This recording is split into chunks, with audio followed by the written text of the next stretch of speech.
అసలు నువ్వేనా మాట్లాడేది? నేనే బే. బేనా? నార్మల్ గా బెబ్బే అంటావు, ఇప్పుడేంటి బే అంటున్నావు? నాకు ఇష్టం వచ్చింది మాట్లాడతా. అలా మాట్లాడాలనే మామయ్య దగ్గర ఉన్నాం మందేసా. మందేసావా?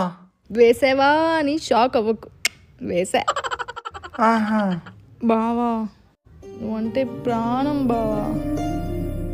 నేను ఎందుకు ఇలా ఎవరితో మాట్లాడకుండా భయపడి మౌనంగా ఉంటానో తెలుసా? నీ వల్లే బావా. మా నాన్నకి నువ్వంటే అస్సలు ఇష్టం ఉండదు బావా. మా అమ్మ నీ గురించి ఎప్పుడు తీసుకొచ్చినా ఏదో ఒకటి అనేవాడు. ఒకరోజు కోపం వచ్చి నేను మా నాన్న తిట్టేశా. దాంతో అమ్మని బాగా కొట్టాడు బావా. అప్పటి నుంచి భయం, ఎవరితో ఏం చెప్పాలన్నా. అందుకే నాలో నేనే మాట్లాడుకుంటా. నిన్ను ప్రేమించిన విషయం చెప్పాలని ధైర్యం సరిపోవట్లేదు బావా. నువ్వంటే చాలా ఇష్టం. నన్ను పెళ్లి